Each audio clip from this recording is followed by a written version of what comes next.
Hai para pecinta film bajakan tercinta, terkasih dan tersayang, gimana kabarnya? Semoga tetap baik dan sehat ya. Kali ini saya akan merangkum sebuah film yang berjudul Flight, rilis tahun 2012. Film yang disutradarai oleh Robert Zemeckis ini mengisahkan perjalanan hidup seorang pilot yang diperankan oleh Denzel Washington, di mana sang pilot adalah seorang pemabuk, pemadat dan pemain wanita. Dan tak diduga, karena hobinya tersebut itu menjadi malapetaka bagi dirinya dan juga karirnya. Bagaimana kisah lengkapnya? Kita saksikan iklan sirup berikut ini. Don't go anywhere, check this one out.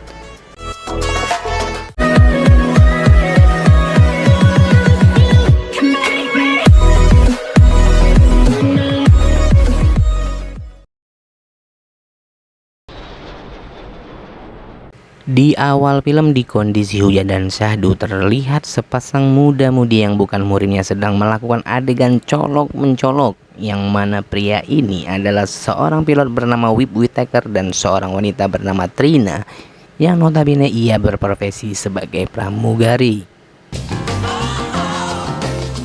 Setibanya di atas pesawat, di sana ada Margaret, Chami, dan tentu saja Trina. Mereka semua adalah pramugari pada jadwal penerbangan pagi itu. Scene pun berpindah di suatu hotel, di mana di sana terlihat seorang wanita bersama Nicole sedang merasa sakau karena ia kehabisan bahan gorengannya, dan ia mengunjungi seorang bandar sekaligus memiliki rumah produksi film dewasa bernama Keep. Bukannya malah memberikan bahan, tetapi Nicole ditawari untuk menjadi artis di salah satu film dengan bayaran yang lumayan tinggi.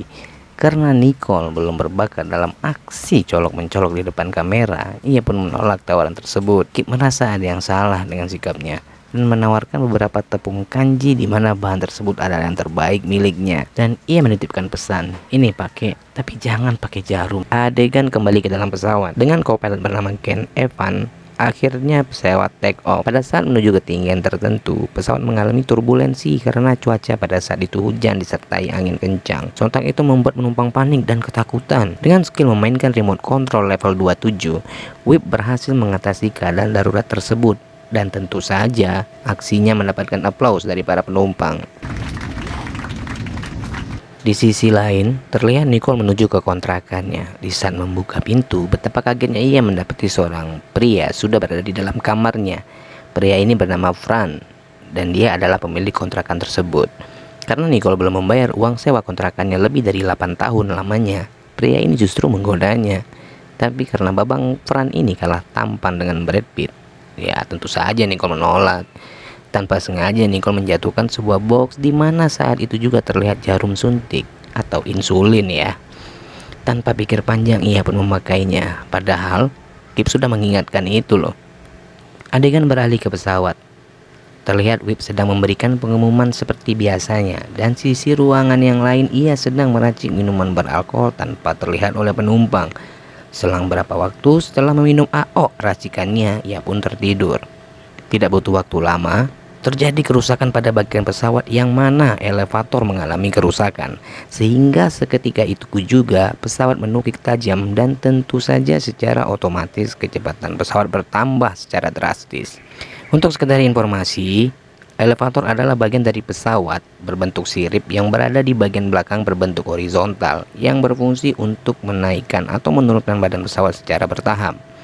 Oke lanjut, karena kejadian ini, Whip menginstruksikan kepada penumpang agar menggunakan sabuk pengaman dan juga memerintahkan kepada co-pilotnya untuk menurunkan roda pesawat yang bertujuan untuk mengurangi kecepatan dan membuang bahan bakar juga tentunya agar mengurangi beban dan resiko pada pesawat jika terjadi konsleting pada sistem elektrikal yang menyebabkan ledakan.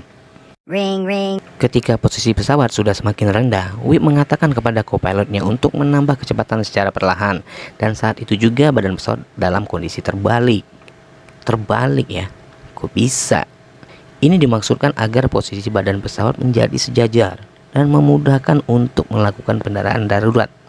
Semua percakapan antara pilot, co-pilot dengan menara pengawas terekam pada sebuah alat yang kita kenal dengan nama black box. Ya, ini black box. Setelah mendekati daratan, pilot akhirnya memutar balik badan ke posisi semula dan akhirnya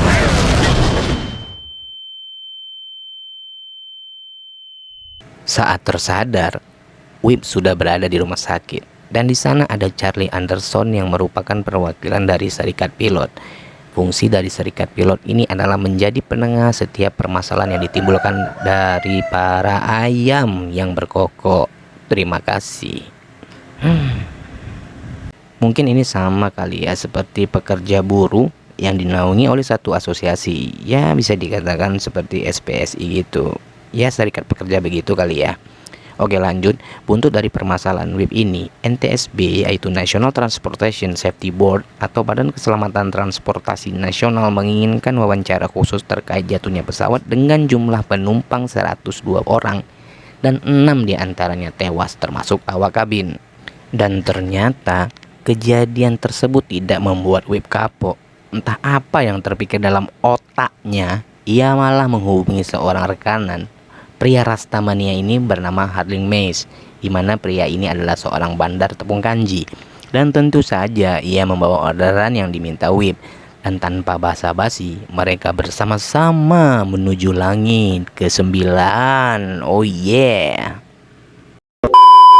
Singkat cerita, WIP memutuskan untuk pergi keluar ruangan untuk mengudut. Tak diduga, di sana ia bertemu Nicole dan seorang pria gundul yang menceritakan tentang penyakit yang ia derita. Sebelum mengakhiri percakapan, WIP menanyakan alamat tempat tinggal Nicole.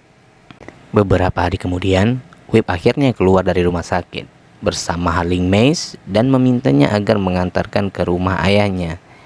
Sesampainya di rumah, ia membuang seluruh stok minuman, tepung kanji, tepung jagung, dan daun kering yang telah lama ia simpan. Tak lama, ia menerima sebuah pesan suara dari Charlie dan memintanya untuk bertemu di suatu restoran. Keesokan harinya, WIP akhirnya tiba di tempat yang dijanjikan. Tidak hanya mereka berdua, ternyata di sana juga ada Hook Lang, di mana dia adalah seorang pengacara yang akan mendampingi WIP. Di dalam pembicaraan tersebut, Charlie mengatakan kasusnya akan ditindaklanjuti oleh NTSB dan WIP akan didampingi oleh sang pengacara.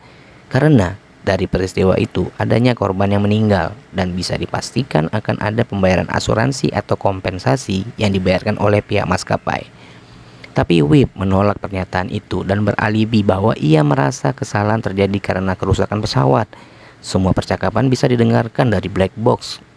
Karena dilanda kegalauan, WIP mengunjungi Nicole, di mana saat itu Nicole sedang ditagih uang kontrakan oleh Fran. Sontak ini membuat WIP erosi. Terjadilah aksi bacot-membacot di antara mereka. Dengan wajah polosnya, ia menerima bayaran dari WIP untuk kontrakan Nicole. Dan akhirnya Nicole dan WIP pun pergi. Dan WIP mengajak Nicole untuk tinggal bersamanya. Modus. Pagi pun tiba. Tak disangka WIP dijemput sang pengacara untuk memperlihatkan proses penyelidikan dari tim NTSB ke lokasi jatuhnya pesawat. Dan Hook Lang mengatakan esok hari ia harus menemui Abington Carr. Ia adalah pemilik maskapai dan tentu saja ia berada di pihak kita. Tapi WIP harus berjanji untuk tidak lagi meminum miras apalagi yang oplosan. Keesokan harinya diadakan meeting antara pemilik maskapai, pengacara, dan perwakilan dari asosiasi pilot. Percakapan mereka adalah kenapa WIP ini dibela. Ia seorang pemabuk dan tentu saja itu tidak dibenarkan dalam prosedur penerbangan. Pengacara di sini tampak membela WIP mati-matian, di mana hasil pemeriksaan toksikologi pun yang menemukan bahwa WIP terindikasi alkohol dalam darahnya, itu pun bisa disangkal oleh sang pengacara. Tibalah WIP di prosesi pemakaman Trina sang pramugari dan tak sengaja bertemu Margaret, di mana ia satu-satunya pramugari yang selamat dari insiden tersebut. WIP meminta kepada Margaret untuk berbohong kepada penyidik NTSB dengan mengatakan bahwa WIP tidak dalam keadaan mabuk saat itu. Di suatu waktu, WIP dan Nicole sedang menghadiri sebuah seminar di mana narasumber mengatakan kebohongan akan sangat mudah dilakukan, dimulai dari hal yang kecil. Kecanduan berbohong itu sama seperti kecanduan alkohol. Perkataan ini membuat WIP tidak nyaman, tapi di sisi hatinya yang terdalam membenarkan pernyataan tersebut. Akhirnya ia memutuskan untuk pergi. Keesokan harinya, WIP mendatangi Charlie dan Hook Lang di hanggar pesawat di mana di sana terdapat bangkai pesawat yang jatuh tersebut. Dari percakapan mereka, sang pengacara mengatakan Wip harus bersiap-siap untuk sidang hasil investigasi NTSB. Tapi sialnya, mereka menemukan botol miras kosong di tempat sampah di dalam pesawat. Wip membela diri dengan mengatakan bahwa yang terpenting adalah banyak penumpang yang saya selamatkan, bro. Kenapa harus menyalahkan apa yang saya minum? Ini terkait prosedur. Pilot yang taat hukum dilarang menggunakan psikotropika atau miras apapun alasannya. Loh, kok jadi saya yang emosi ya? Dan tibalah saat Wip menghadiri sidang penyelidikan NTSB.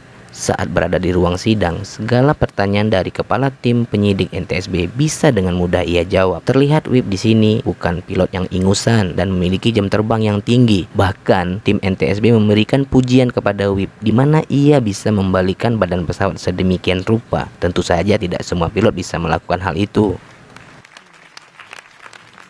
Dan pada pertanyaan terakhir, mbak-mbak kepala NTSB ini mengatakan bahwa ditemukannya beberapa botol kosong miras di tempat sampah dapur. Wip hampir menyangkal dan ingin mengatakan bahwa Trina yang meminumnya. Tetapi saat ia melihat foto Trina, sang pramugari yang terpajang di dalam ruang sidang, dan terbayang kejadian indah pagi itu, akhirnya Wip mengakui bahwa dialah yang meminum miras sebelum take off, bahkan menyedot tepung kanji sebelum ke bandara. Sontak pernyataan Wip ini membuat Charlie dan Hook Lang tak kuat menahan malu, karena mereka berdualah yang membela kasus Wip mati-matian. Tapi apalah daya, Wip lebih memilih untuk jujur di penjara dan kehilangan karirnya. Dan karena kejujurannya tersebut membuat hubungannya dengan mantan istri dan anaknya menjadi baik. Dan film pun tamat.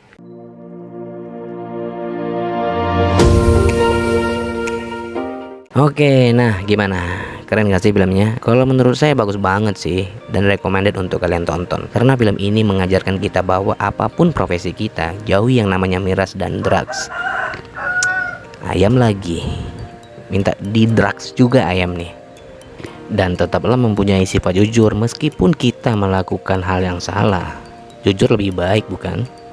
Ya, intinya apapun profesi yang kita jalani itu semua tidak terlepas dari yang namanya resiko, ya nggak sih? Seperti kata pepatah, percuma saja encuk-encuk berlayar kalau takut akan gelombang. Yes, saya Leonardo DiCaprio pamit. Terima kasih sudah menonton. See you at next video review. Adios amigo, Gracela Rudolfo.